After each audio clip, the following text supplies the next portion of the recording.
तो कह दिया कि स्टेट गवर्नमेंट्स अपना लें, जैसे उनको खोलना है स्कूल या कॉलेजेस जो है, लेकिन पेरेंट्स की कंसेंट लेके, ठीक है ना।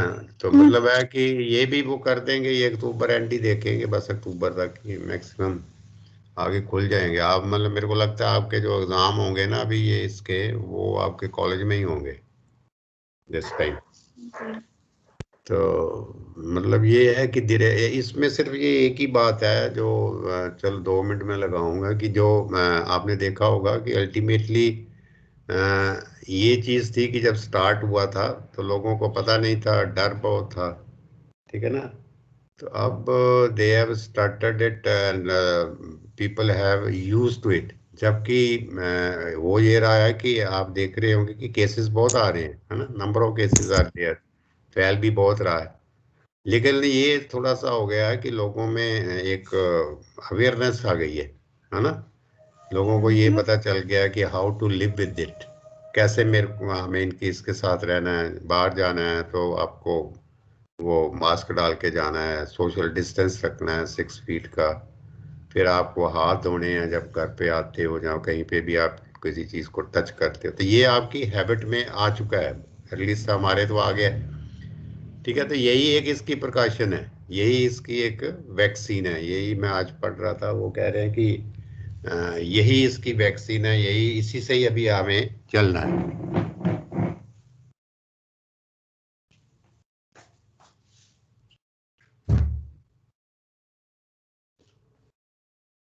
क्योंकि इसकी अनसर्टेनिटी है अभी, ये नहीं पता कि कब तक, how long it will be there, ठीक है ना। तो मतलब हमें कहने का मतलब ये है कि आपको काफ़ी गवर्नमेंट ने अवेयर किया है, आपके दिमाग में भी है कि ये चीज़ें करनी है, तो इसके साथ ही जीना है। आप बात यही है कि इसके साथ ही जीना है। और इसकी जो वैक्सीन जो पता नहीं कब निकलनी है, लेकिन मास्क की इस मास्क जो है, मास्क जो पहनना है वही इसकी वैक्सीन है। पंजाब गवर्नमेंट ने तो इसी हिसाब से खोला है कि आप मास्क डाल के जाओ, और मास्क अच्छी क्वालिटी का होना चाहिए, ठीक है ना। तो कुछ नहीं होता, then you will not be there. अगर आप प्रिकॉशंस लेते हो तो कुछ नहीं होगा, अगर आप प्रिकॉशंस नहीं लेते तो फिर सब कुछ ही कुछ भी हो जाता है, वो तो कोई भी बीमारी में हो जाता है। ये पर्टिकुलर कोरोना ही थोड़ा है। अब कुछ नहीं, आप प्रिकॉशन नहीं लोगे तो और बीमारियां भी तो लग जाती हैं आपको। तो ये है, तो ये क्या है कि चलो how long it goes, God knows about it. क्योंकि इसकी कोई ऐसी कैलकुलेशन नहीं है, कोई प्रोडिक्शन नहीं है, कोई टाइम बाउंड नहीं है, कोई डेट नहीं है इसकी, ठीक है ना। So now coming to our subject, जो अभी आप देख रहे हो कि आपका ये एक्चुअल में दिस इज योर, आप लोगों को पता ही है, यू नो अबाउट इट, कि क्रॉप प्रोडक्शन का ये प्रैक्टिकल है ना। There is no theory for this subject. ये जो आपका सब्जेक्ट डाला है, तो पर्टिकुलरली जैसे मैंने आपको बताया था कि ये पर्पसली इसका जो सब्जेक्ट का मतलब यही है कि यू नो दी प्रैक्टिसेस, तो how to grow the crops. फिर ये इसमें आपकी फॉरेन मैनेजमेंट भी है, क्रॉप प्लानिंग है, फिर आपको मल्टीपल क्रॉपिंग करनी है, फिर आपको क्रॉप्स ग्रो करनी है, इसी में ही है ना, आपको क्रॉप्स भी ग्रो करनी है। Then you have to do the harvesting, winnowing करनी है, एंड है you have to take the produce to the market, ठीक है ना। तो मतलब ये सब कुछ क्या मतलब क्यों है, ये आप मेरे को बता सकते हैं कि वाई इट इज सो, उन्होंने इसको इतना ये प्रैक्टिकल रखा है, तो क्यों रखा है, why the university has in incorporated this type of syllabus in your particular this subject। कुछ बताओगे मेरे को, anything you know about it, क्यों इन्होंने ये सब कुछ किया। चाहे हम कर नहीं पा रहे, लेकिन उसका पर्पस क्या है, हाँ? कुछ यू शुड पार्टिसिपेट ना, आप पार्टिसिपेट करो तभी तो कुछ हम एक दूसरे से सीखेंगे। जो भी आपको, what ever you feel from this subject, आपको कुछ भी हो कि why they have incorporated this type of practical, क्यों है, वाई इट इज सो, बताओ, कुछ तो बताओ। आपने माइक्स करो, कुछ कुछ भी, एनीथिंग जो इन योर माइंड, क्योंकि आप बोलते बहुत कॉमन होते तो फिर वो दैट इंटरेस्ट डजंट क्रिएट। अगर मैं भी कुछ बोल रहा तो मेरा भी इंटरेस्ट नहीं रहता, कि अगर आप इंटरेस्ट नहीं ले रहे तो फिर बताएं क्या, बताओ, anything you know about it. Hmm. क्यों अंजलि, बताओ, आप बताओ कुछ इसमें। Anjali, yes sir. ये मेरे को बताओ कि ये जो सब्जेक्ट है, इसमें आपने देख बड़ा एक, ये तो जनरल क्वेश्चंस है, आपको तो एग्रीकल्चर पढ़ चुके हो, आपको कुछ ना कुछ तो बोलना चाहिए ना, पार्टिसिपेट तो करना, जैसे तो आपकी हैबिट ही नहीं रहेगी बोलने की बिल्कुल ही। मतलब ये आप मेरे को ये बताओ कि ये सब कुछ ये डाला है, ये क्यों, वाई इट इज सो, ये क्यों कहा है उनको कि प्लानिंग करनी है, फिर आपको मल्टीपल क्रॉप सिस्टम के अंडर क्रॉप्स रेज करनी है, यही है ना, वो डिफरेंट क्रॉप्स यस हैं सर। जो करनी है, फिर आपको उसकी सब हार्वेस्टिंग भी करनी है, फिर उसमें आपका सारा लिखा हुआ है, वाटर मैनेजमेंट करना, प्लांट प्रोटेक्शन मेजर्स करने हैं, हार्वेस्टिंग करनी है, फिर उसको आपको प्रोड्यूस को मार्केट में भी लेके जाना है, फिर बाद में आपको बैलेंस शीट भी बनानी है। तो ये सब कुछ क्यों है भाई, दे इनका अकेला इसमें प्रैक्टिकल ही है, थ्योरी तो है ही नहीं है, थ्योरी आप पहले पढ़ चुके हो इसके बारे में, जो राइस का क्या होता है, मेज का क्या होता है। तो क्यों वो है, why they have done this thing, आपका प्रैक्टिकल ऐसा क्यों बनाया है? कुछ तो है, एनी आइडिया, कोई कुछ तो होगा, आपको क्या पता चलेगा इससे? सब प्रैक्टिकली पता चलेगा हमें कैसे कैसे क्या काम होना है, हाँ। इसलिए प्रैक्टिकली पता चलेगा कैसे करना है हर चीज को, हर काम को। हाँ, क्रॉप। प्रैक्टिकली एक तो ये है कि प्रैक्टिकली आपको पता चलेगा। देखो ना, फर्स्ट जो इसमें है, अगर आप देखो उसमें पहले है प्लानिंग। प्लानिंग था ना, आपका अपना सिलेबस देखो, मतलब थोड़ा सा ये मैं इसलिए आपको कहता हूँ कि you should go through this syllabus सबसे पहले, क्योंकि मेरे को तो याद ही रहता है जब मैं एक बार पढ़ लिया है तो। सबसे पहले आपको फार्म की प्लानिंग करनी है, यो देखो उसमें है, क्यों ये प्रियंका, इसमें है फार्म प्लानिंग है पहले ही, हाँ जी। ठीक है ना। तो ये फार्म प्लानिंग, आप फार्म मैनेजमेंट, मैंने जब आपका सब्जेक्ट लिया था तो उसमें फार्म प्लानिंग आई थी, ठीक है ना। तो ये सबसे पहले आपको फार्म की प्लानिंग करनी है, और मैंने उस दिन आपको लिखाया भी था कि फार्म की प्लानिंग का क्या मतलब है, what do you mean by planning farm की, है ना। किसी हर एक को अपना, जो भी किसी का फार्म, उसको कौन सी क्रॉप लगानी है, कब लगानी है, कितने एरिया में कौन सी क्रॉप लगानी है, कितने में कौन सी लगानी है, क्योंकि अलग अलग, जैसे 5 एकड़ लैंड है तो कौन कौन सी उसको क्रॉप लगानी है, कब लगानी है, ये सब ये है, ठीक है ना। तो फार्म जब तक वो प्लानिंग नहीं करेगा, कोई भी आप कोई भी काम करते हो, जैसे आप कोई काम करने जा रहे हो, आपके पेरेंट्स भी करते हैं, आप भी करते हैं, प्लानिंग तो होनी चाहिए ना। अगर यस बिना सर। प्लानिंग के कोई काम शुरू कर दोगे तो वो क्या होगा ना, आपके पास कोई टारगेट है और ऐसे करते जाओगे, तो प्लानिंग सबसे बड़ी है कि आपको प्लानिंग सीखनी है, फार्म की प्लानिंग। अगर फार्म की प्लानिंग नहीं करोगे तो फार्म की मैनेजमेंट क्या होगी, ठीक है ना। आप तो उसमें से जो चाहते हो वो आपका गोल ही नहीं अचीव होगा। तो प्लानिंग, ये सबसे पहले वर्ड डाला हुआ उन्होंने, प्लानिंग आप करना सीखो फार्म की। तो फार्मर को भी यही बताना कि आप फार्मर को कि प्लानिंग करके ही कोई चीज़ को बीजो, ये नहीं कि जो जो सामने वाला राइस बीज रहा है तो आप भी राइस ही बीज दो, अगर वो मेज बेच रहा है तो आप भी मेज ही बीज दो। और फिर उसके बाद क्या है नेक्स्ट, उन्होंने क्या उसमें लिखा है, why what they have written in this syllabus, कि प्लानिंग के बाद जब प्लानिंग कर ली तो फिर क्या करना है, मल्टीपल क्रॉपिंग लिखा है ना। अंडर मल्टीपल क्रॉपिंग आपको क्रॉप्स रेज करनी है, तो मल्टीपल क्रॉपिंग भी मैंने आपको बताया था कि मल्टीपल क्रॉपिंग क्या है, ठीक है ना। मोर देन, जब एक क्रॉप हम लेते हैं, मोर देन 2 क्रॉप्स, उसी को बोलते हैं ना मल्टीपल क्रॉपिंग। तो मल्टीपल क्रॉपिंग यस। सिस्टम के अंदर आपको रेस करनी है। अब मल्टीपल क्रॉपिंग इसने क्यों लिखा है, ये why as test for the multiple cropping, ये चीज बता सकते हो कि उन्होंने कहा कि मल्टीपल क्रॉपिंग के अंडर आपको क्रॉप रेस करनी है, ठीक है ना। अब जैसे ये इसी ने अंजलि ने बताया कि मल्टीपल क्रॉपिंग मतलब कि डिफरेंट जो क्रॉप्स हैं, आपको उसकी पैकेज एंड प्रैक्टिसेस पता चलेगी कि कैसे ये क्रॉप लगानी है, और ये कैसे। और दूसरा है कि रिस्क जो है वो आपका जो है वो कवरेज रिस्क की मिल जाती है, कि एक क्रॉप फेल हो गई तो चलो दूसरी से आपका गुजारा हो जाएगा, ये मल्टीपल क्रॉपिंग ये है। फिर इसमें ये देखो कि सभी आपको all practices you have to do, agronomic practices, agronomic practices तो यही होती हैं कि फील्ड को प्रिपेयर करना है, ठीक है ना। आपको पता चलना चाहिए कि how to prepare the field. अब जब पहले आपने राइस लगाया हुआ है तो आप बीट लगानी है, तो आपको फील्ड को प्रिपेयर करना है, ठीक है ना। फिर उसमें है कि आपको सोइंग करनी है। फिर सोइंग के बाद अगर हो जाता है तो उसको, अगर वो क्रॉप होइंग वाली है तो आपको होइंग करनी है। ठीक है ना। फिर उसके बाद में ये है कि इरिगेशन का आ जाता है, तो फिर आपको फर्टिलाइजर सॉरी जो एप्लीकेशन है वो करना है। फिर आपको इरिगेशन वाटर मैनेजमेंट, ये बहुत बड़ी एक जो है, जो कई समझते नहीं है, वाटर मैनेजमेंट वर्ड है वो, कि पानी का जुडिशियल यूज करना है। ऐसे नहीं पानी देते हैं जना, उसमें जितनी उसकी इरिगेशन की रिक्वायरमेंट है वो देनी है, ये है ना उसमें। तो फिर उसका है कि प्लांट प्रोटेक्शन मेजर्स, अगर कोई बीमारी लगती है तो अब जैसे आपको सीड ट्रीटमेंट भी है, उसमें सीड ट्रीटमेंट का भी है, सीड बॉर्न जो डिजीजेस, जहाँ सीड ने इनाकुलेशन करनी है टू इंक्रीज द प्रोडक्शन, वो भी आपको पता होना चाहिए कि कैसे सर सीड। आपकी आवाज नहीं क्लियर आ रही। हैं? क्या चीज? तो सीड की मतलब जो इनाकुलेशन करते हैं, सीड की ट्रीटमेंट करते हैं। फिर ये आ जाता है कि देन दिस फर्टिलाइजर्स का जो मैंने कहा कि कितना फर्टिलाइजर्स दे डालना है, फिर आपको फर्टिलाइजर, बायो फर्टिलाइजर डालना है।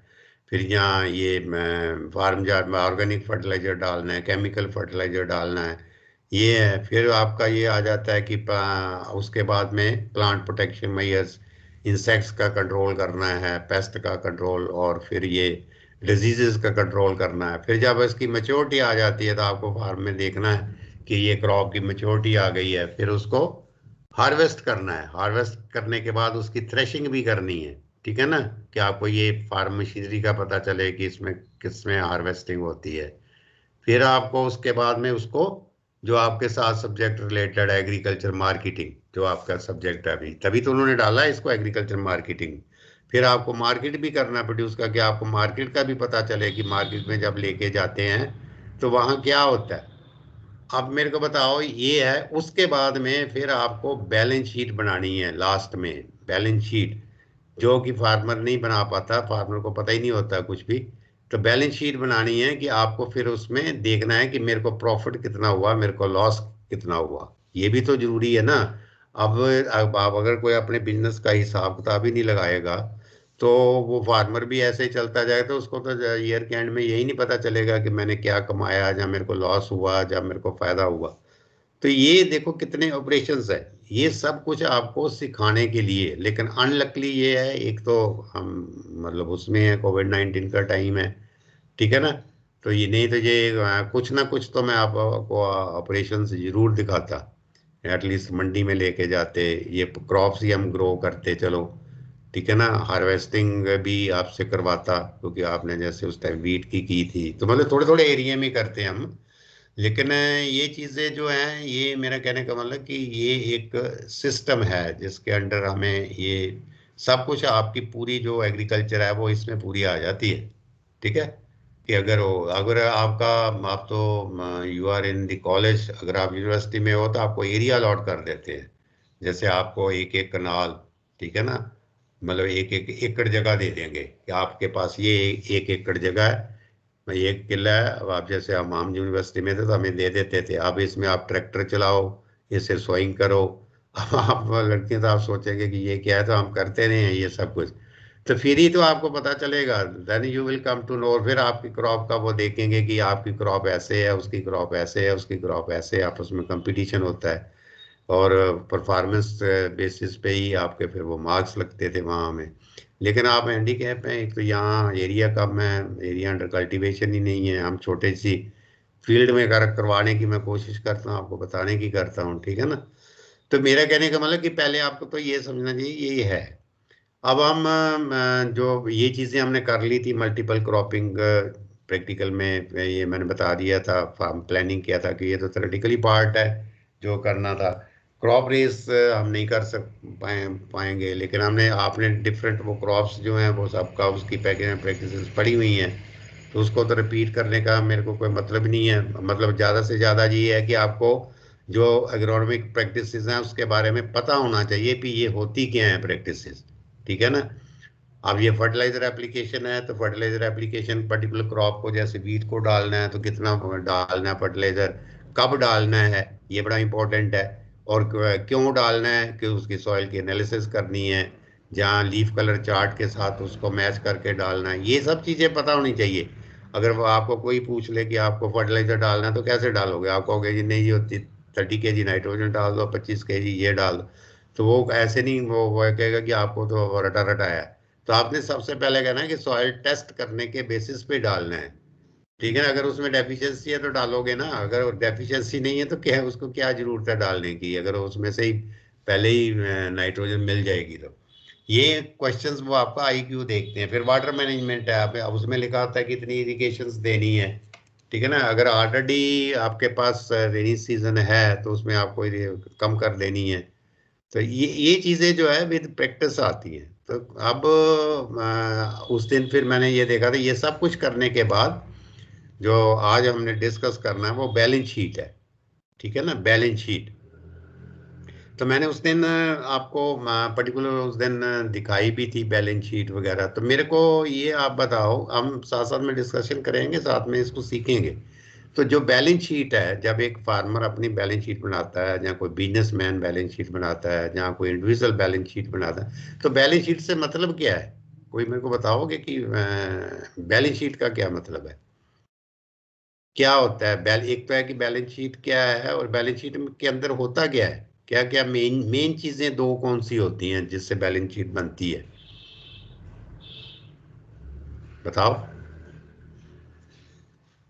एक फार्मर की नहीं, जब बैलेंस शीट होती है ना, बैलेंस शीट, शीट मीन्स तो कागज हो गया, और बैलेंस उसको मतलब जो देखना है उसके अंदर जो है बैलेंस शीट। तो बैलेंस शीट में दो मेन चीजें कौन सी आएंगी जिससे वो बैलेंस शीट बनेगी, ठीक है ना। क्या होगा लेफ्ट साइड में, आप बैलेंस शीट है, एक बीच में लाइन लग जाती है, एक पेज हम लेते हैं उसके बीच में लाइन लगा दी, तो लेफ्ट साइड में क्या लिखेंगे और राइट साइड में क्या लिखेंगे? सबसे पहले तो यही है, क्या आएगा बैलेंस शीट में। मैंने दिखाया, देखो बैलेंस शीट में थोड़ा ना आपको इंटरेस्ट लेना चाहिए, क्योंकि ये थोड़ी सी कॉम्प्लिकेटेड तो नहीं है, थोड़ा सा समझने का है, अकाउंटिंग का है। एग्रीकल्चर वालों को भी अकाउंटिंग सिस्टम तो पता होने चाहिए ना। अब आप फार्मर को होगा तो कहाँ होंगे, आपको ही नहीं पता चलता अगर तो बैलेंस शीट में सबसे पहले आते हैं असेट्स, ठीक है ना। असेट्स होते हैं लेफ्ट साइड में, असेट्स लिखते हैं, अभी मैं दिखाऊंगा आपको इसमें पीपीटी में। असेट्स लिखते हैं, और राइट साइड में क्या होता है, लाइबिलिटीज होती हैं, ठीक है ना। आपका जो पेज ले लोगे तो लेफ्ट साइड में आप असेट्स लिखोगे, और जो राइट साइड में लाइबिलिटीज लिखोगे। अब ये मेरे को बताओ कि असेट्स से क्या मतलब है, जो असेट्स और लाइबिलिटी ये क्या चीजें हैं? क्योंकि यहाँ से तो चीज शुरू होती है। क्यों प्रियंका, आप बताओ क्या असेट्स से क्या मतलब है? हाँ, असेट्स से क्या मतलब है?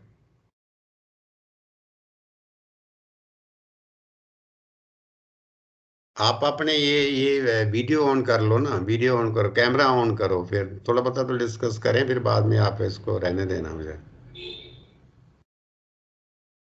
आप ना कैमरा ऑन करो अपने कैमरे से।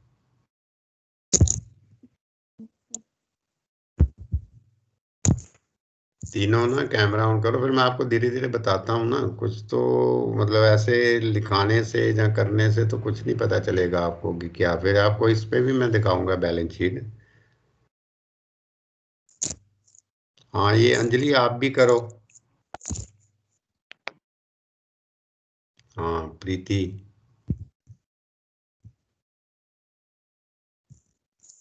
हाँ, तो ये देखो, ये 2-4 मिनट में आपको बताऊंगा कि जो बैलेंस शीट है, देखो ना बैलेंस शीट। बैलेंस शीट से मतलब ये है कि बैलेंस, बैलेंस क्या होता है, जैसे आपकी तकड़ी होती है, जो आपकी विंग जो मशीन है, तो उसको भी तो बैलेंस ही कहते हैं ना, ठीक है ना। वो भी एक विंग बैलेंस है, बैलेंस विंग वगैरह, जो उसमें लेफ्ट साइड और राइट साइड बराबर होती है ना। जो एक तकड़ी होती है, जब तकड़ी वो आप वो कोई चीज खरीद, आजकल तो इलेक्ट्रॉनिक आ गई हैं, चलो वो अलग चीज है, जो पुरानी एक तकड़ी होती थी, तो उसमें लेफ्ट साइड और राइट साइड जब वो उठाता है तो बराबर होती है ना। ये नहीं, ये तो नहीं है कि लेफ्ट साइड नीचे को जा रही है और वो राइट साइड ऊपर को जा रही है, तो वो कहेगा कि आपका तो पास कोई नहीं है, आप तो कम तोलते हो, ठीक है ना। आप जब आप सब्जी लेते हो, जब कोई भी तोलता है, जब प्याज लेते हो, जब कोई, तो इसका भी मतलब यही है, बैलेंस शीट मीन्स दोनों चीजें बैलेंस। तो फर्स्ट ये देखो आपका है बैलेंस शीट में क्या चीज है कि असेट्स। असेट्स आपके जो है असेट्स किस साइड में आएंगे? लेफ्ट साइड में। असेट्स जो है आपके लेफ्ट साइड में, और जो लाइबिलिटीज है वो राइट साइड में। तो असेट्स जब तो असेट्स में क्या मतलब है? जो कुछ तो आपको पता होगा कि असेट्स का मतलब क्या है, असेट, और लाइबिलिटी से क्या मतलब है? दो चीजें हैं ना, एक असेट है एक लाइबिलिटी है। ठीक है, असेट क्या होते हैं? फार्मर के, जैसे फार्मर है एक, उसके असेट्स क्या होंगे? नहीं पता कुछ भी ऐसा? या लाइबिलिटी, लाइबिलिटी से क्या? लाइबिलिटी तो बड़ी एक मशहूर वर्ड है, चलो असेट्स नहीं पता था, तो लाइबिलिटी तो बड़ी डिस्कस होती है कई जगह। लाइबिलिटी, लाइबिलिटी का क्या मतलब है? हाँ, तो इतनी बड़ी बैलेंस शीट कैसे हम डिस्कस करेंगे अगर आपको यही नहीं पता? तो ये देखो जो असेट्स होते हैं फार्मर के, फार्मर के असेट्स क्या होंगे ये भी नहीं आपको। फार्मर की, जो फार्मर की लैंड है, उसके पास जो लैंड है वो उसके असेट्स हैं। अब उसके पास मशीनरी है वो उसके असेट्स हैं। लाइफ स्टॉक है उसके पास, वो उसके असेट्स हैं। उसके पास घर में ग्रेन्स पड़े हैं जो काट अभी कटाई करके रखेगा, तो वो उसके असेट्स हैं। ठीक है ना? उसने मार्केट से जो पैसा लेना है, जो लोगों को दे, जैसे उसने बेच दी, सपोज कर लो उसने गेहूं बेच दी, जहाँ ये अभी गेहूं बेची हुई है, और पैसा मार्केट से लेना है। ठीक है ना? तो ये उसके असेट्स हैं। ये असेट्स होंगे उसके। जैसे उसका फार्म, जो ऐसे उसका घर है अपना, तो वो भी उसके असेट्स हैं। तो इसके उल्टा हो जाता है लाइबिलिटी। असेट्स के उल्टा, ये असेट्स लेफ्ट साइड में आ जाता है और लाइबिलिटी राइट साइड में। लाइबिलिटी क्या होगा? इसका उल्टा क्या होगा? ये तो उसकी चीजें हो गई अपनी। ठीक है ना? अब लाइबिलिटी क्या होगी? आपको हिंट भी दे दिया, तो आपको लाइबिलिटी, लाइबिलिटी जो उसको पैसा देना है मार्केट में, जहां उसके जो कर्जा है, कर्जा जो लिया हुआ है, फार्मर को जो कर्जा लिया है वो उसकी लाइबिलिटी है। लाइबिलिटी, देनदारियां, इसको बोलते हैं देनदारियां, कि क्या उसको मार्केट में देना है लोगों को, क्या उसने जैसे बैंक का पैसा देना है, तो वो उसकी लाइबिलिटी है। ठीक है ना? और जब हम असेट्स में से लाइबिलिटी, आप जब सपोज कर लो किसी के पास, ये मैं ध्यान से सुनना, ये मैंने उस दिन भी बताया था कि फार्मर के पास असेट्स 100 रुपए के हैं। ठीक है ना? उसकी जो जायदाद है वो 100 रुपया है, और उसकी लाइबिलिटी कितनी है? 80 रुपये। मतलब उसको मार्केट में जो पैसा देना है वो 80 रुपये है। तो फिर ये 100 में से 80 निकालेंगे, तो क्या हुआ? ये उसकी क्या बनेगी? आपने असेट्स लेफ्ट साइड में 100 रुपये हैं, और जो लाइबिलिटी उसकी 80 रुपये है, 80 रुपीज है। तो इसका क्या मतलब हुआ? कुछ तो मतलब समझ आया होगा आपको, कि 100 रुपये की उसकी जायदाद है और 80 रुपये उसको मार्केट में देने हैं 100 के अगेंस्ट में। तो जो 100 में से 80 निकालेंगे, तो जो 20 रुपये आएंगे वो उसकी शुद्ध वर्थ है, उसकी शुद्ध हैसियत है। क्योंकि अगर मेरे पास सपोज कर लो एक मकान है, 1 लाख का है या 10 लाख का है, और 10 लाख के अगेंस्ट मैंने मार्केट में तो पैसा उठाया हुआ है 12 लाख का। ठीक है ना? तो मेरी तो नेट वर्थ माइनस में चली गई। ठीक है ना? अगर मैं 10 लाख रुपया मेरे पास है और मैंने मार्केट में सिर्फ 1 या 2 लाख रुपये ही देना है, तो फिर मेरी 8 लाख रुपया नेट वर्थ हो गई। ठीक है ना? 100 में से जैसे 10 लाख में से 2 लाख निकाल दिए, तो 8 लाख रुपया मेरी नेट वर्थ। जब तक ये नहीं समझोगे ना, तो फिर ये तो आपको तो बैलेंस शीट बनानी है। ये तो मैं आपको बैलेंस शीट बता रहा हूँ कि बैलेंस शीट होती क्या है। आपके जो उसमें लिखा है कि बैलेंस शीट बनानी है आपको। ठीक है ना? पहले आपको बैलेंस शीट समझ आएगी तो तभी बैलेंस शीट होगा ना। तो ये जो मेन चीजें हैं उसमें मेन असेट्स और लाइबिलिटी होती है। और जो आपकी बैलेंस शीट है वो आपका फायदा नुकसान नहीं बताती, वो अलग से है। वो प्रॉफिट एंड लॉस अकाउंट है, जो आपका, कि आपके कितने खर्चे हुए फार्म पे और कितनी आपको आमदनी हुई। ठीक है ना? आप खर्चे क्या होंगे, हम बताओ मेरे को, फार्म पे जो खर्चे क्या होंगे? अगर फार्म जो है, फार्मर जो है उसके खर्चे क्या होंगे? घर के खर्चे छोड़ के फार्म के खर्चे। तो फर्टिलाइजर वगैरह। हाँ, ये फर्टिलाइजर जो है, सीड्स जो है उसको जो इरिगेशन पे लगता है ट्यूबवेल का जो फिर ये फार्म मशीनरी अगर उसने किया है, खरीदी है, उसका जो डीजल का खर्चा है, तो ये सारी उसकी खर्चे होंगे। और उसका रेवेन्यू इनकम क्या होगी, इनकम क्या होगी बताओ, कहाँ से आएगी उसकी इनकम? हाँ, ये अंजलि आएगी अंजलि वीट। बताओ, इनकम कहाँ से आएगी? फार्म से आएगी। नहीं, फार्म से तो आएगी कहाँ, कैसे? फार्म से अपने आप पैदा थोड़ा हो जाएगी, जमीन से थोड़ा निकल आएगी। वो क्रॉप को जो बेचेगा, जैसे अभी राइस आ जो रहा है, तो राइस मंडी को मार्केट में में। लेके जाएगा, उसके पैसे लेके आएगा, तो फिर ही होगी ना, वही वही पैसा होगा, उसकी इनकम होगी। तो इसको रेवेन्यू भी कहते हैं, इनकम भी कहते हैं, ठीक है ना। और फिर ये दोनों का जो है, जो उसका खर्चा, सपोज उसका खर्चा हो गया 80 रुपये, ठीक है ना, और उसका जो रेवेन्यू है, जो सेल हुई वो 100 रुपये की हुई, तो फिर कितना उसको प्रॉफिट हुआ कि लॉस हुआ? 80 रुपये क्या उसका हुआ? खर्चा हुआ, 100 रुपया उसकी सेल हो गई, तो क्या हो गया, उसको प्रॉफिट हुआ या लॉस हुआ? प्रॉफिट। हाँ, कितना हो गया प्रॉफिट? 20। 20। हम्म, कितना हो गया प्रॉफिट? आपको ये माइनस नहीं करना आता? 20। हाँ, 20 20। 20 उसका प्रॉफिट हो गया ना। अब देखो, ये जो मैंने अगर आपको एग्जांपल, ये इसको कहते हैं प्रॉफिट एंड लॉस अकाउंट या इनकम स्टेटमेंट। अब मैंने आपको पहले बैलेंस शीट बताया, अब मैंने आपको इनकम स्टेटमेंट बताया कि ये इनकम स्टेटमेंट होती है। और वो जो पहले बताया बैलेंस, अब मैंने उसमें बताया कि 100 रुपया उसके असेट्स हैं, सपोज कर लो, एक एग्जांपल को लेके बता रहा हूँ कि 100 रुपया उसके असेट्स हैं और 80 रुपये उसकी लाइबिलिटी है, तो फिर उसकी नेट वर्थ कितनी हुई? हाँ, नेट वर्थ कितनी हुई? 100 में से 80 कम कर दो ना, 100 में से 80 वही वाला हिसाब, 100 में से 80 कम कर दिए तो 20 रुपये, 20 रुपये उसकी 20। नेट वर्थ हुई, 20। ठीक है ना। यस। उधर 20 रुपये उसकी नेट वर्थ हुई, उधर 20 रुपये ही उसका प्रॉफिट हुआ। प्रॉफिट वो हुआ। मैंने एग्जांपल बताई है, ये ऐसा होता नहीं है, लेकिन एग्जांपल बताई सिर्फ आपको बताने के लिए कि इनकम स्टेटमेंट क्या होती है और बैलेंस शीट क्या होती है, बैलेंस शीट में क्या आता है और इनकम स्टेटमेंट में क्या आता है। ये एक दो चीजें आपको बहुत जरूरी है अगर आपको ये फार्म का ये सारा एनालिसिस पढ़ना है। तो ये है एक बैलेंस शीट का मतलब ये है कि उसमें असेट्स और लाइबिलिटीज होती हैं, और जो इनकम स्टेटमेंट है उसका, उसमें क्या होता है, उसका खर्चे और आमदनी होती है। यही अगर दो स्टेटमेंट है, आप ये दो चीजें समझ लो, तो इसी पे सारा कुछ है। अब जैसे आपको बनाना है, फार्मर को अपना बनाना है कि मैंने पूरे साल में कितना खर्च किया, वो लिखता जाएगा। अब घर में भी तो आप लिखते हो कितना खर्च हुआ, फिर उसके बाद जब वो फसल लेके गया तो उसको कित आमदनी हुई। आमदनी अकेली फसल से नहीं है, आमदनी आप दूध बेच रहा है तो दूध की भी आमदनी आएगी, ठीक है ना। अगर वो पोल्ट्री का काम कर रहा है तो वो भी आमदनी आएगी, ठीक है। और तो ये अगर वो फिशरी का काम कर रहा है तो वो भी आमदनी आएगी, तो सारी आमदनी और टोटल सारे खर्च ये मैं करके जो होगा उसका वो प्रॉफिट आएगा या लॉस आएगा। ऐसे ही उसको बैलेंस शीट बनानी है।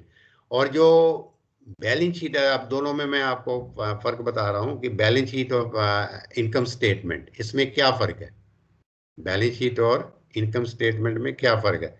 बैलेंस शीट जो होती है वो पर्टिकुलर किसी एक दिन की बनती है, जैसे आज 30 सितंबर निकल गया, ठीक है ना, 30 सितंबर को बैलेंस शीट उसकी क्या थी, ठीक है। 1 मार्च से लेके 1 मार्च 19 से लेके आज 30 सितंबर 20 में उसकी बैलेंस शीट कितनी है, ठीक है।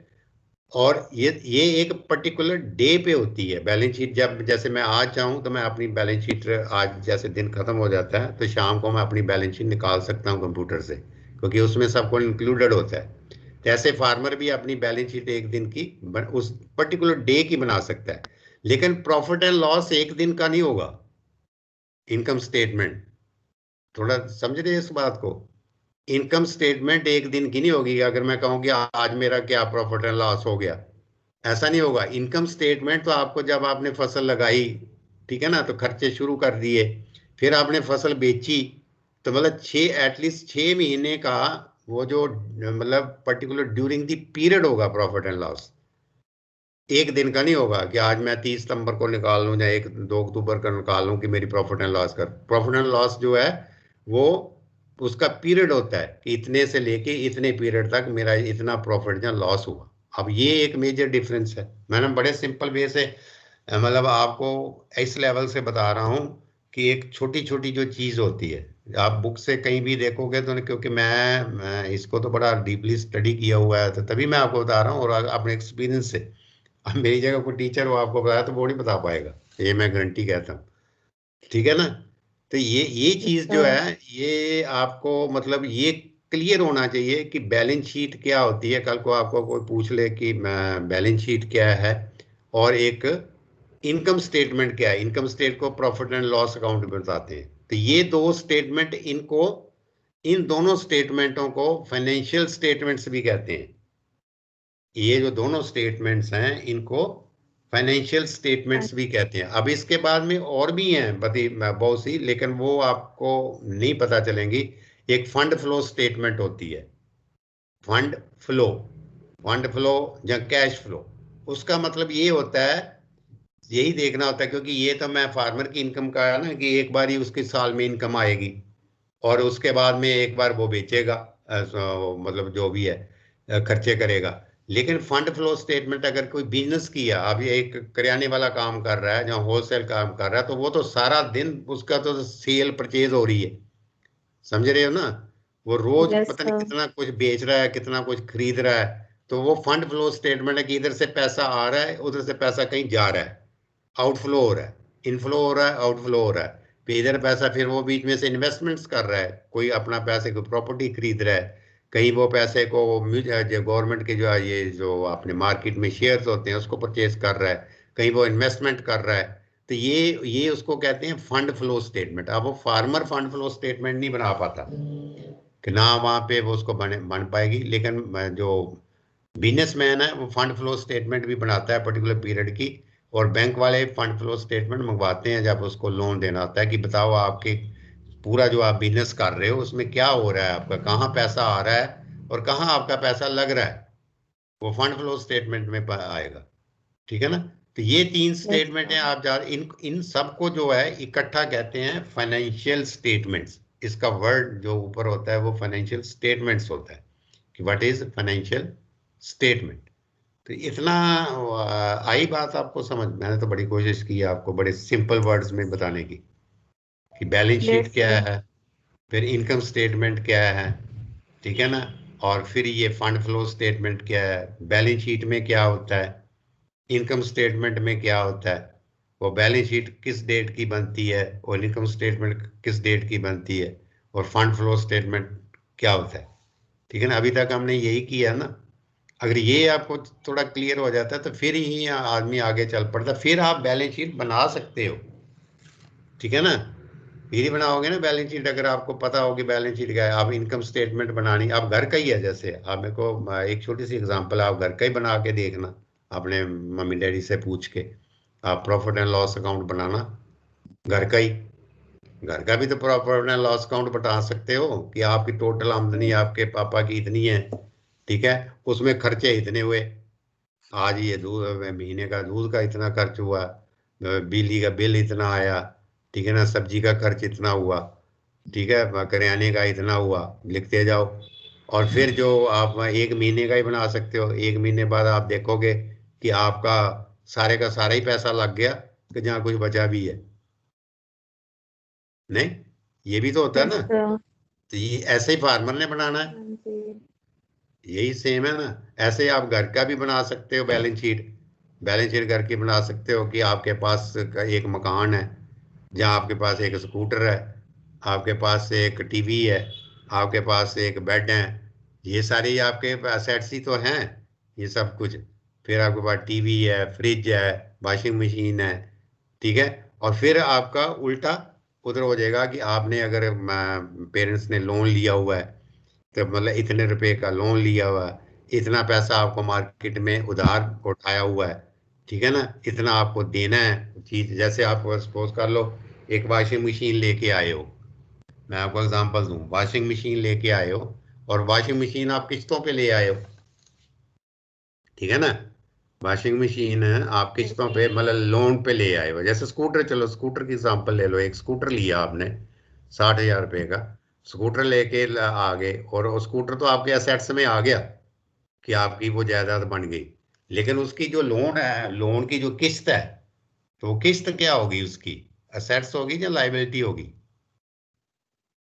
जो उसकी किस्त देनी है महीने महीने, वो लाइबिलिटी में आ गई ना, वो आपकी करंट लाइबिलिटी हो गई। आगे मैं बताऊंगा वो करंट लाइबिलिटी, वो आपकी लाइबिलिटी में आ गई, किस्त जो आपको देनी है वो आपकी लाइबिलिटी है उसके अगेंस्ट जो स्कूटर है, ठीक है ना। तो वो आपका सेट्स क्रिएट तो हो गया, लेकिन वो आपने तो पैसा बैंक से उठाया होता, लेकिन उसका टोटल जो पैसा उठाया वो भी उसमें आ जाएगा, जो टोटल आपने पैसा उठाया है वो भी आपकी लाइबिलिटी में आ जाएगा, प्लस उसकी जो किस्त ड्यू होनी है वो अलग से है, ठीक है ना। तो वो तो आपका बराबर हो गया, उल्टा हो गया, वो तो आपको और भी देना है, तो वो तो आपका नलीफाई आपके एसेट्स में से निकल जाएगा, वो जो मैंने नेटवर्थ बताई है आपको, ठीक है ना। और बाकी ऐसे ऐसे मतलब उसको आप घर की भी जो बैलेंस शीट है उसको 6 महीने बाद जहाँ पर्टिकुलर डे पे बना सकते हो कि ये हमारी बैलेंस शीट है। तो ये था जो थोड़ा सा मैं आपको मतलब बताने की कोशिश कर रहा था कि बड़े सिंपल वे में कि बैलेंस शीट क्या है, ठीक है ना। और जो इनकम स्टेटमेंट, मेरे ख्याल है कि आपको कुछ ना कुछ तो समझ आई होगी इसमें, एटलीस्ट दिमाग में कोई चीज़ पहले आप लिखना जब शुरू कर देते हो तो फिर कोई चीज़ नहीं समझ आती, समझ तभी आएगी अगर आप उसको ध्यान से देखोगे, करोगे।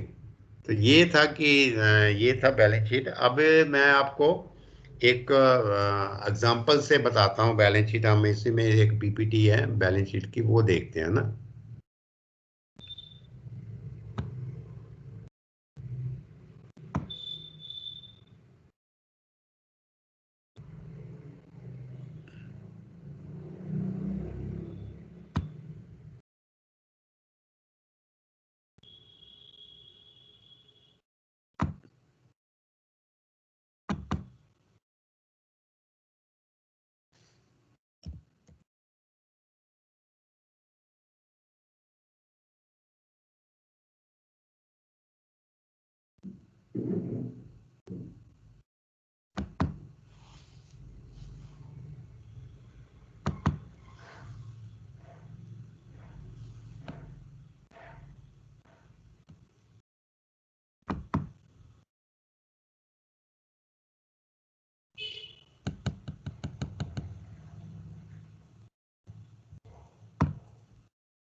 ये देखो, ये एक ना balance sheet and it's analysis, मतलब ये बैलेंस शीट है और फिर इसका एनालिसिस। अब दो चीज़ें हैं, बैलेंस शीट तो मैंने बता दी, एनालिसिस मीन्स होता है कि उसको इंटरप्रेट करना।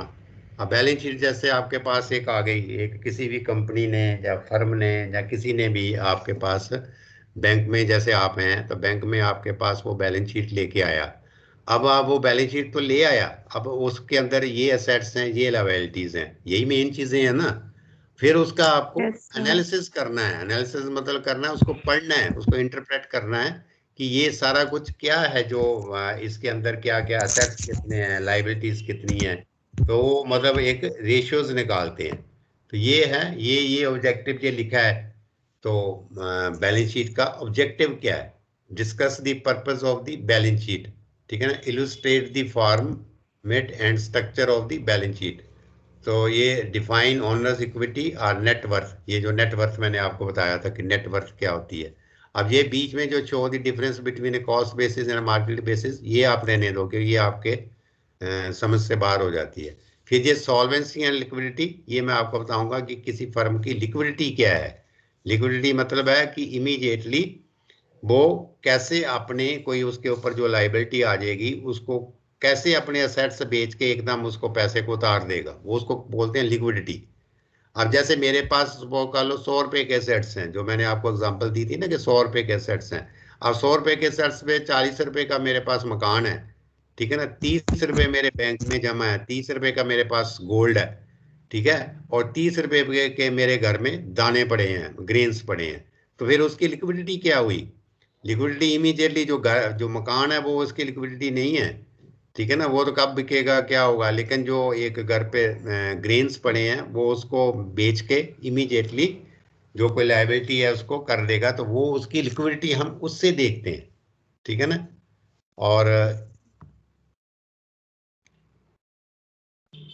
नेक्स्ट इज, ये आपको मैं एवरीथिंग ओन्ड एंड ओड, ये देखो ये purpose of a balance sheet, balance sheet का पर्पस क्या है, ये देख रहे हो आप, ये नोट कर रहे हो को यस थोड़ा सा, सर। इसमें purpose of a balance sheet, everything owned and owed, ये दो वर्ड हैं, एवरीथिंग ओन्ड एंड ओड, इसका क्या मतलब है?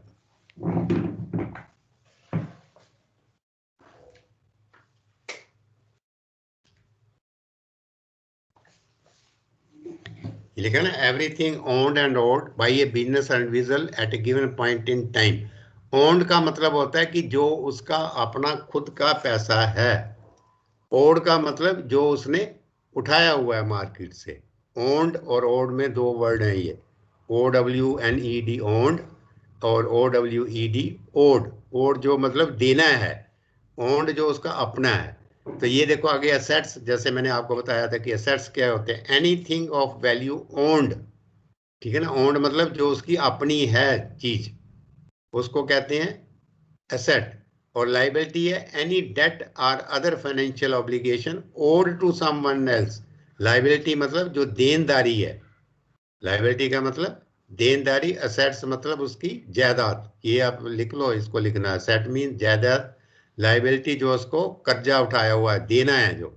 तो लाइबिलिटी का क्या लिखा है, एनी डेट, डेट होता है कर्जा, और other financial obligation, financial obligation जो मार्केट में कोई और उसको देना है, ओड टू समवन एल्स, किसी दूसरे से कोई चीज उठाई हुई है, तो उसको लाइबिलिटी कहते हैं। और नेट वर्थ जो मैंने आपसे बात की थी, the amount owner has invested in the business, तो ये जो ओनर इक्विटी आ गई, ये नेटवर्थ भी बोलते हैं इसको, जो ओनर इक्विटी लिखा है ना, ओनर इक्विटी, ओनर इक्विटी मतलब उसके खुद का कितनी जायदाद है, तो असेट्स में से लायबिलिटी कम कर दी है, इसको नेटवर्थ भी बोलते हैं और ओनर इक्विटी भी बोलते हैं। तो ये तीन चीजें इसमें उसने क्लियर कर दी कि पहले आप देख लो असेट्स क्या हैं, फिर लायबिलिटी क्या है, और आप ये जो है नेटवर्थ, ये जो ऑनर इक्विटी लिखी है ना, ये जो मैं एरो दे रहा हूँ ऑनर इक्विटी, ये जो ऑनर इक्विटी की है, इसकी जगह आप नेटवर्थ समझो, ये नेटवर्थ जो मैंने आपको बताया था कि असेट्स, मैंने जैसे मैंने एग्जांपल दी थी 100 रुपए में से 80 रुपए कम कर दिए, तो उसकी ऑनर इक्विटी कितनी आ गई, या ऑनर अपनी नेटवर्थ कितनी आ गई, 20 रुपए। तो इसमें तीन चीजें दे दी उसने, एक तो असेट्स दे दिया, एक लाइबिलिटी दे दी, और एक नेट वर्थ दे दी। अब ये चीज है, अब इसके आगे ये देखो, ये प्रिपेयरिंग है बैलेंस शीट, कि आपको बैलेंस शीट जो प्रिपेयर करनी है, ये वो बता रहा है जो आपके इसमें प्रैक्टिकल में है, can be completed at any time, कह रहा है ना, जो मैंने आपको बताया था कि बैलेंस शीट कभी भी, जैसे आज की मैं बैलेंस शीट बनाना चाहूँ तो मैं बना सकता हूँ, can be completed at any time, most are prepared at the end of the accounting period, लेकिन मोस्टली बैलेंस शीट कब बनती है, जैसे 31 मार्च को बनती है, एंड ऑफ द ईयर जो हमारा फाइनेंशियल ईयर है वो कब खत्म, फाइनेंशियल ईयर जो है ये कैलेंडर ईयर होता है, जो आप दिसंबर में खत्म हो जाता है, जो फाइनेंशियल ईयर है वो कब खत्म होता है, 31 मार्च को। तो ये जो आपका फाइनेंशियल ईयर है, तो ये मोस्टली जो हम बैलेंस शीट लेके आते हैं बैंक में, कोई भी बिजनेसमैन लेके आता है तो वो एज ऑन 31 मार्च होती है, ठीक है ना। तो ये उसमें लिखा है can be completed at any time, mostly are prepared at the end of the accounting period. और फिर ये नेक्स्ट है, ये है जो ये आप इसमें लिख लो, आपको कॉपी पे बेशक, ये जनरल फॉर्म होता है बैलेंस शीट का, जो मैंने आपको बताया था कि लेफ्ट साइड में क्या है, लेफ्ट साइड में लिखा है असेट्स, ठीक है ना, यही मैंने बताया ना, लेफ्ट साइड में असेट्स, बोलो कुछ साथ साथ यस में सर। पार्टिसिपेट करो ना इसमें। हेलो। Yes sir. हाँ, साथ साथ में इसमें ये जो मैं कह रहा हूँ, आप थोड़ा सा अपनी तरफ से भी कुछ करोगे तो तभी मेरे को पता चलेगा ना। देखो लेफ्ट साइड में मैंने कहा था असेट्स होते हैं, राइट साइड में लायबिलिटी होती है। आप देखो असेट्स और लायबिलिटी ये लिखी हुई है, ठीक है ना। अब यस थोड़ा सर। सा आगे जो चलने के बाद जो थोड़ी सी समझने वाली चीजें हैं, इसमें एक लिखा है वर्ड करंट असेट्स। आप ये नोट कर लो अपनी बुक पे। इसमें लिखा है हाँ जी। Current asset. करंट असेट्स कुछ भी आगे फिगर लिख लो, जैसे कुछ भी है, इसको उसने ऐसे एक्स एक्सेस करके लिख दिया हुआ है। फिर नॉन करंट असेट्स, और फिर ये टोटल असेट्स बन जाते हैं। ये मैं आगे बताऊंगा आपको करंट असेट्स कौन से होते हैं, नॉन करंट असेट्स कौन से होते हैं, और फिर टोटल असेट्स। ठीक है ना। तो ये टोटल असेट्स आ गए। फिर ऐसे लाइबिलिटी है इसके उल्ट, ऐसे ही वो करंट लाइबिलिटी है, फिर नॉन करंट लाइबिलिटीज है। ठीक है ना, तो ये टोटल लाइबिलिटी होगी। ठीक है। फिर ये ओनर्स इक्विटी। ठीक है ना, ये लाइबिलिटी आ गई, current liability, non current liability, फिर टोटल लाइबिलिटी होगी।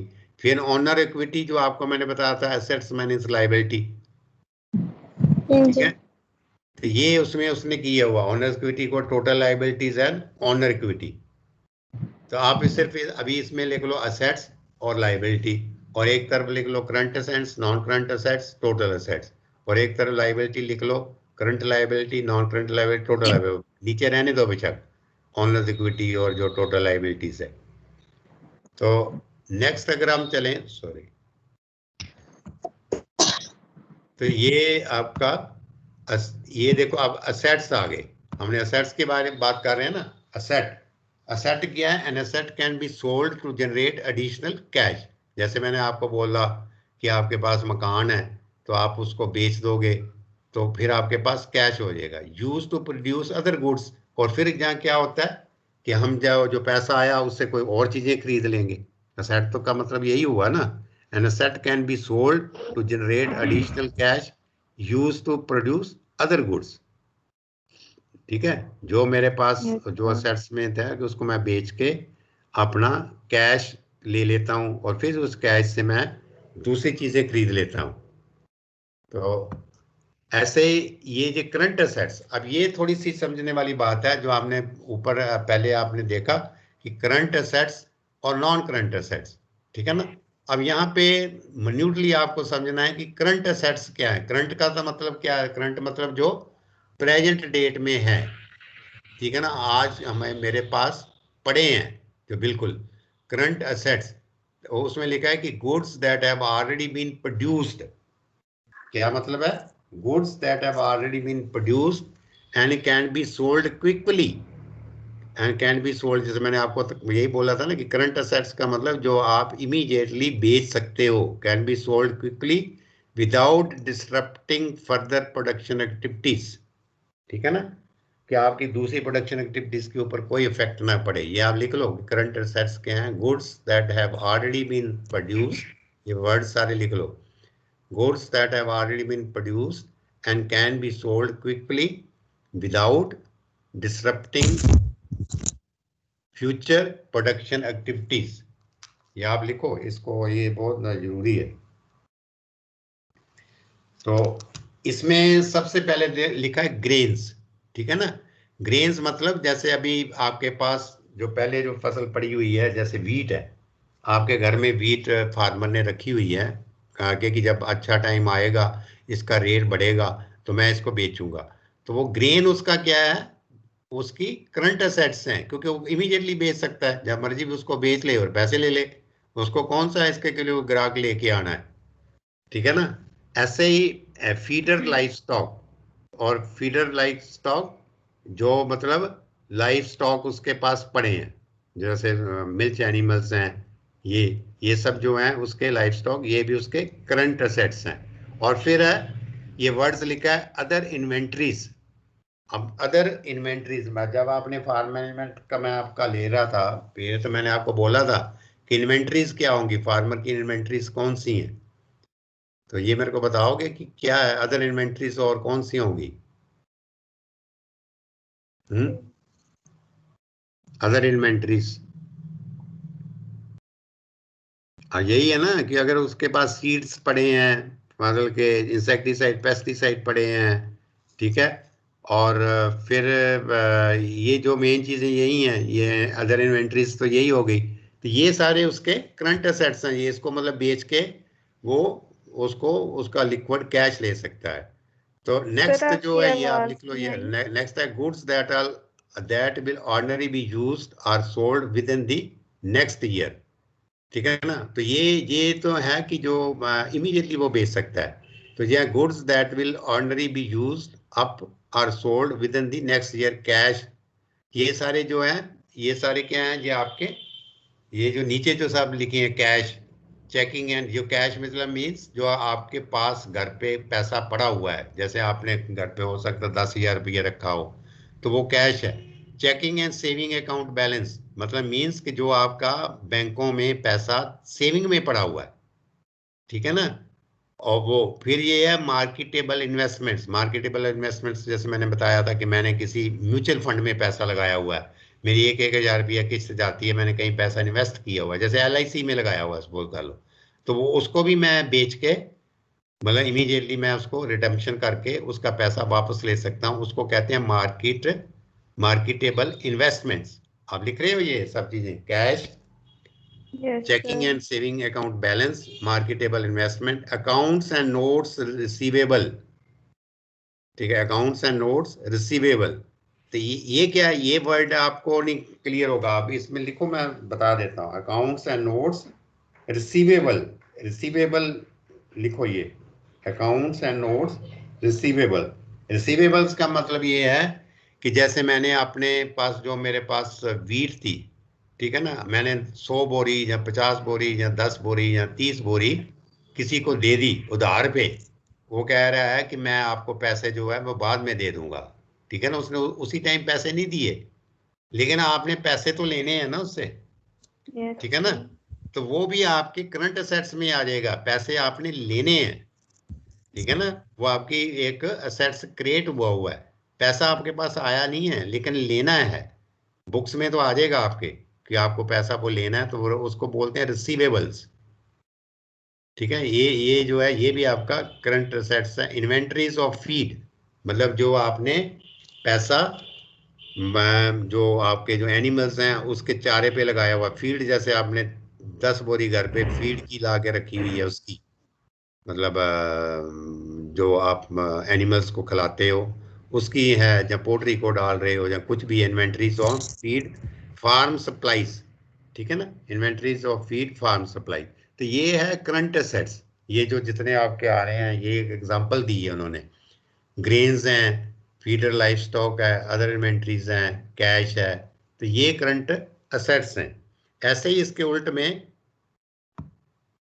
ये नॉन करंट असेट्स हैं, जो मतलब आपने उसमें देखा ना असेट्स की, आप बैलेंस शीट की देखो फार्म, क्या लिखा था उसमें, एक करंट असेट्स लिखे थे, एक नॉन करंट असेट्स लिखे थे ना। यस ये देखो, सर। ये मैं आपको यस बताऊं, सर। हाँ ये आपने ये देखो, ये इधर है, ये लिखे थे current assets, non current assets. अब हम करंट असेट्स तो पढ़ लिए, अब हम नॉन करंट असेट्स इसमें पढ़ रहे हैं, ये नॉन करंट असेट्स। तो करंट असेट्स के उल्ट नॉन करंट असेट्स, इसी को लिखा है, an asset that is not a current asset, जो करंट असेट नहीं है वो नॉन करंट असेट है, एक दो यही हो जाती है, बड़ी सिंपल सी। तो फिर the assets are owned primarily to produce the output that will be sold to produce revenue. तो मतलब उसका क्या मतलब है कि वो वस्तुएं जो मतलब फार्मर के पास हैं, आगे उससे काम करने के लिए उसने लिए हैं, उससे कुछ प्रोड्यूस करने के लिए, जैसे मशीनरी की वो एग्जांपल दे रहा है यहाँ पे। Assets that are owned primarily to produce the output that will be sold to produce revenue। और ये बेशक आप इस ऐसी चीजें ना लिखो क्योंकि वो कई बार आपको डिफिकल्ट है। Selling non current assets to generate revenue, ये भी ना लिखो, आप इसमें लिख लो कि ये कौन कौन सी चीजें हैं, ये जो लिखी है ना नीचे, आप इसमें सिर्फ नॉन करंट असेट्स में एक तो ऊपर लिख लो कि असेट्स ठीक। That is not a current assets, और फिर नीचे लिख लो मशीनरी एंड इक्विपमेंट, ये मशीनरी इक्विपमेंट ये नॉन करंट असेट्स है। फिर ब्रीडिंग लाइफ स्टॉक मतलब जो उसके पास मिल्क एनिमल्स पड़े हैं, वो ब्रीडिंग लाइफ स्टॉक, वो उसके नॉन करंट असेट्स हैं। फिर बिल्डिंग्स, बिल्डिंग्स जो उसने फार्म पे बनाई हुई है, जो घर पे बनाई हुई है, जो घर में अपने मकान बनाया हुआ है घर पे, तो वो है बिल्डिंग्स, और फिर लैंड जो उसकी एग्रीकल्चर लैंड है। तो ये नॉन करंट एसेट्स हैं, ये आप लिख लो इसमें, मशीनरी, फिर लाइफ स्टॉक, फिर बिल्डिंग, फिर लैंड। तो ये क्या हो गया, नॉन करंट एसेट्स। अब हम आगे चलते हैं, ये लाइबिलिटी। अब ये लाइबिलिटी आ गई, देखना, जो देनदार हूं मैं जिस चीज का, लाइबिलिटी मीन्स कि मैंने कोई कर्जा उठाया हुआ है, ठीक है ना। एनी ऑब्लिगेशन और डेट ओड टू समवन, मैंने कहा था ना, एक ओन्ड होता है, एक ओड होता है। ओड मतलब देना, किसी को मैंने देना है। ओन्ड जो मेरा अपना है। एनी ऑब्लिगेशन और डेट ओड टू समवन है, जो मैंने कर्जा किसी को वापस करना है। और दूसरा है कि any outsiders claim against one or more assets of the business. ये अगर आपको लिखना है तो लिख लो ये, क्योंकि इसको समझाना मेरे के लिए, आपके लिए बड़ा मुश्किल हो जाएगा। Any outsider claim against one or more assets of the business, मतलब ये होता है कि क्लेम कोई राइज हो जाता है, कोई दूसरा आदमी कहता है कि नहीं ये मेरी वस्तु है, उसके ऊपर डिस्प्यूट होता है, तो वो उसको कहते हैं ये लाइबिलिटी है। तो आप ऊपर ही लिख लो, जो debt owed to someone else, इसका मतलब लाइबिलिटी है। जो ओन्ड है वो उसकी असेट्स हैं। और नेक्स्ट जो है ये करंट लाइबिलिटीज है, ठीक है ना। अब ये करंट लाइबिलिटीज थोड़ा सा आपको समझना मुश्किल हो जाएगा, ये इसमें आप समझने की कोशिश करना, मैं आपको बड़े मतलब सरल तरीके में बता दूंगा। तो करंट लाइबिलिटी की ऊपर वाली लाइन आप लिख लो कि फाइनेंशियल ऑब्लिगेशंस, ये लिख लो, financial obligations that will become, financial obligations that will become due, financial obligations that will become due and payable within 1 year, financial obligations that will become due and payable within 1 year। तो मतलब ये हो गया कि कोई भी चीज जो मेरे को 1 साल में किसी को पैसा उस चीज का देना है, जैसे बैंक का कर्जा लिया हुआ है, तो बैंक का कर्जा 1 साल के अंदर अंदर मेरे को उसकी किस्त देनी है, ठीक है ना। तो वो अब मेरी करंट लाइबिलिटी है। Financial obligation that will become due and payable with in 1 year, 1 साल के अंदर जो मेरे को पैसा देना है। तो ये पहले अकाउंट्स पेएबल है, फिर प्रिंसिपल है, कम्युलेटेड इंटरेस्ट। अब ये जो बात आ गई, अब आप पूरे पहले ले लो अकाउंट्स पेएबल। सेकंड जो है, सेकंड ये है कि जैसे मैंने कर्जा उठाया, principal and cumulated interest on short term loans, ठीक है ना। तो मतलब क्या हो गया कि प्रिंसिपल एंड कम्युलेट, जैसे आपने क्रॉप लोन, एक फार्मर है उसने क्रॉप लोन लिया, सपोज कर लो 10,000 रुपये का क्रॉप लोन लिया। अब उसको 6 महीने बाद जब उसकी फसल आ गई तो उसको वापस करना है ना, तो वो उसकी करंट लाइबिलिटी है। और जो उसके ऊपर ब्याज बना है, जो वो का लो 500 रुपया ब्याज बन गया 10,000 रुपये, तो 10,500 रुपया उसका लाइबिलिटी हो गई। Principal and accumulated interest on short term loan, इसको जो क्रॉप लोन है उसको शॉर्ट टर्म लोन कहते हैं। ये शायद मैंने आपको बताया था जब हमने उसमें किया है एग्रीकल्चर, आपका नहीं है सॉरी, आपका एग्रीकल्चर फाइनेंस नहीं, उनका थर्ड वाला होगा। तो इसको कहते हैं short term loan. Short term loan crop loan है। फिर ये है कि principal payment on long term loan. Long term loan कौन सा होगा, जैसे ट्रैक्टर खरीदा है, ठीक है, ट्रैक्टर खरीदा है तो उसकी जो किस्त है, ठीक है ना, principal payments on long term loans due within the next year, जो नेक्स्ट ईयर में जो किस्तें ड्यू होंगी, जैसे मैंने मशीनरी का है या जमीन खरीदी है उसके लिए लोन जो लिया है, उसकी जो मेरे को किस्त देनी है वो मेरी करंट लाइबिलिटी है। वो क्या है, करंट लाइबिलिटी।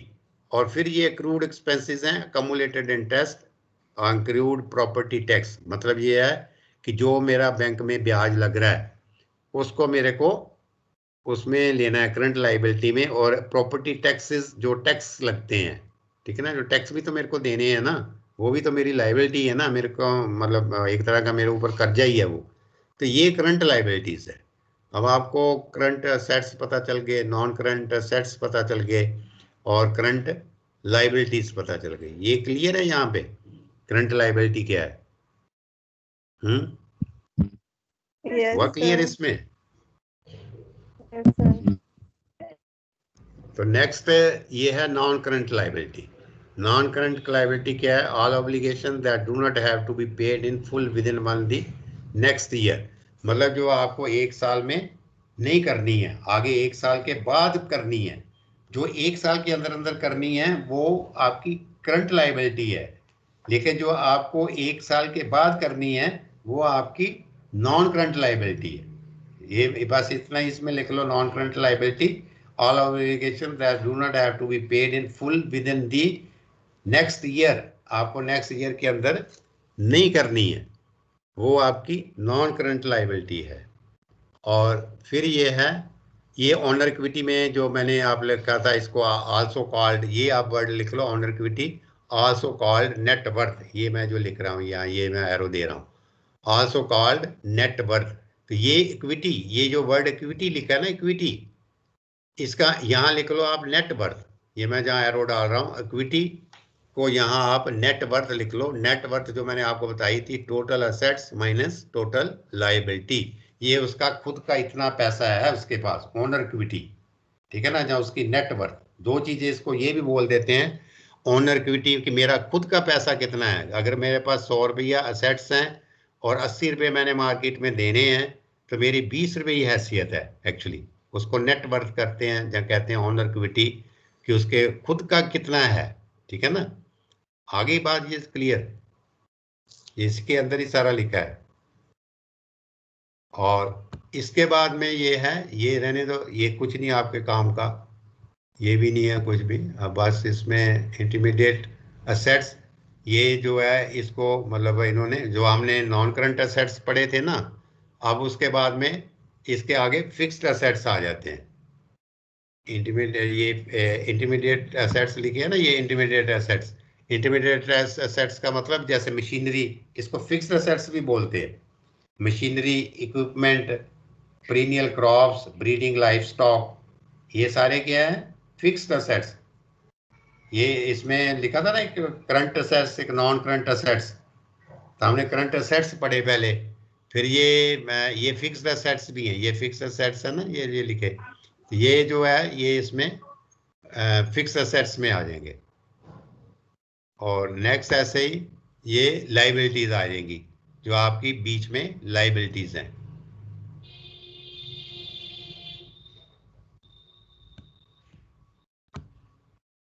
ये आप छोड़ दो, ये कुछ नहीं है, सेट वैल्यूएशन, ये इसको कुछ नहीं देखना। फिर ये भी कुछ नहीं है, ये आपके काम की नहीं है। Use cost of market basis, ये भी कुछ नहीं है, और ये भी आपका नहीं है। बैलेंस शीट एनालिसिस, और ये जो चीजें हैं ये आप लिख लो, फिर ये आगे कहीं डिस्कस करेंगे। ये सब जो रेशियो ये आप लिख लो, बैलेंस शीट एनालिसिस। अब हम एनालिसिस पे आ गए ना, कि हमने असेट्स देख ली, लाइबिलिटीज देख ली, ठीक है, और फिर उसमें हमने करंट असेट्स, फिर नॉन करंट असेट्स, ऐसे current liabilities, non current liabilities, फिर उसकी नेट वर्थ निकाल ली। अब बैलेंस शीट आ गई, अब बैलेंस शीट का हमें इंटरप्रेट करना है बैलेंस शीट को, ठीक है ना। इंटरप्रेट कैसे करेंगे, जैसे आप स्टैटिक्स में, आपके स्टैटिक्स में पहले पीछे पढ़ा होगा आपने, मीन निकालना, मोड निकालना, मीडियन निकालना, ये पढ़ा है कि नहीं अभी आपने? ये आपने पढ़ा स्टैटिक्स का, ये मैथ का कुछ? हाँ, डाटा का जो इंटरप्रेट करना। अब यहाँ बैलेंस शीट को इंटरप्रेट करना, तो बैलेंस शीट को इंटरप्रेट करेंगे तो ये मेजर्स ऑफ लिक्विडिटी, फर्स्ट ये है कि जो बैलेंस शीट में हम एनालिसिस करेंगे उसमें लिक्विडिटी मेजर करेंगे, उसकी तरलता कितनी है। लिक्विडिटी का मतलब कि तरलता, इमीडिएटली उसके वो पैसा कैसे दे सकता है। एक जो बारबर है वो इमीडिएटली पैसा कहाँ से दे पाएगा, ये चीज हमें देखनी है बैलेंस शीट से।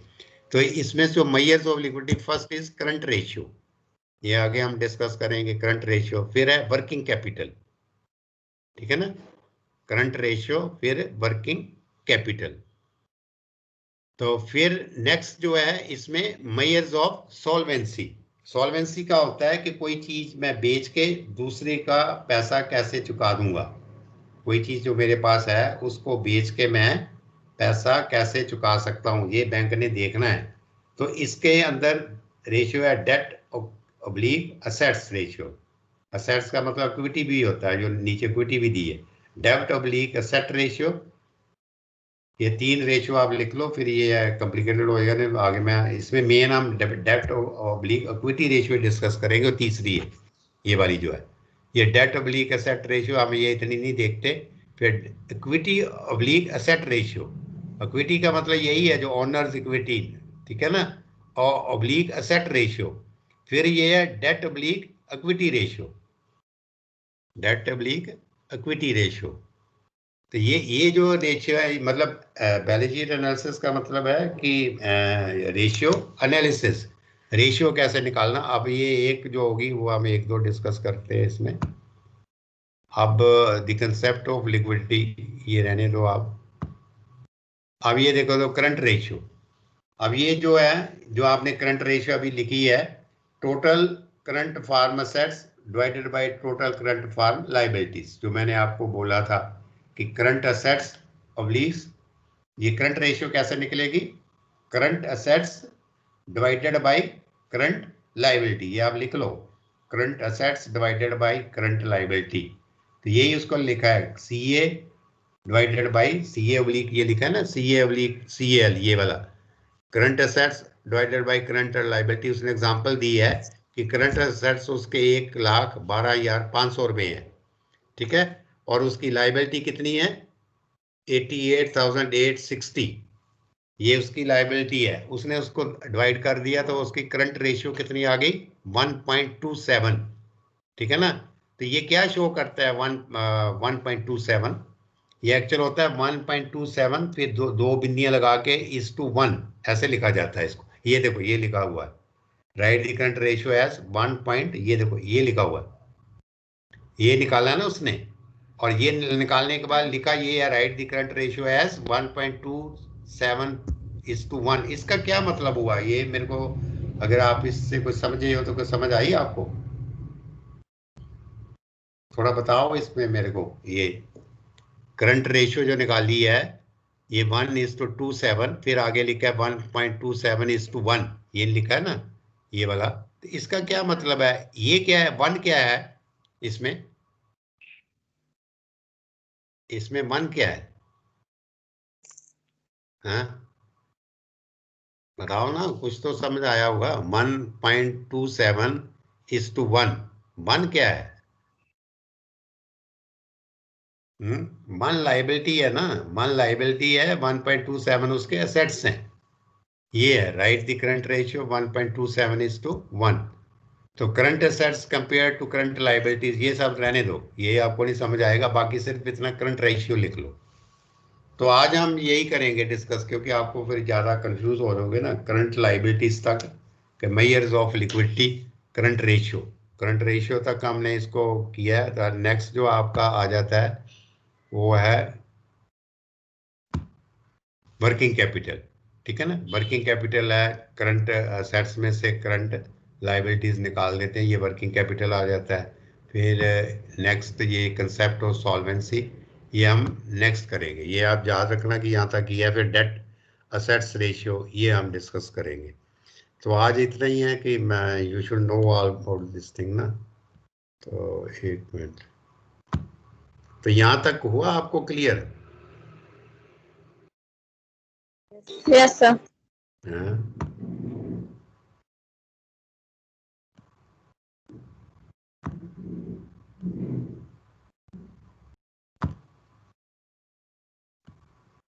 तो ये था जो मैं आपको ना एक्चुअली, जो मेरी इंटेंशन थी कि आपको पता चले कि देखो, बड़े मैंने सिंपल बेस में काफ़ी इसमें टाइम भी लगाया है, काफ़ी जोर भी लगाया आपको बताने का कि पहले तो क्या है कि बैलेंस शीट क्या होती है, ठीक है ना, फिर आपको इनकम स्टेटमेंट बताया क्या होती है, फिर ये और क्या मैंने बताया, फंड फ्लो स्टेटमेंट बताई, फिर ये है कि बैलेंस शीट में हम क्या देखते हैं, फिर उसमें होता क्या क्या है, फिर जो आपको बोला था असेट्स होते हैं, लाइबिलिटीज़ होती हैं, फिर उसमें असेट्स में करंट असेट्स होते हैं, करंट लाइबिलिटीज़ होती हैं, sorry current assets, sorry liability, हाँ असेट्स में करंट असेट्स होते हैं, नॉन करंट असेट्स होते हैं, लाइबिलिटीज़ में करंट लाइबिलिटीज़ होती हैं, नॉन करंट लाइबिलिटीज़ होती हैं, ठीक है। और फिर उसमें फिक्स्ड असेट्स होते हैं, जो असेट्स में, तो सबको मिला के टोटल असेट्स बनते हैं। फिर हमने ये देखा था कि इसका नेटवर्थ कैसे निकालते हैं, नेटवर्थ या उसकी ओन इक्विटी, ठीक है ना, असेट्स में से लाइबिलिटी लेस कर देते हैं तो वो हमारी नेटवर्थ आ जाती है। ठीक है ना। और फिर ये था कि हमने उसका एनालिसिस किया। एनालिसिस मतलब है कि उसकी देखने के लिए परफॉर्मेंस। तो ये जो था कि हमने सबसे पहले करंट रेशियो निकाली, current assets over current liability से हमने उसकी रेशियो निकाली।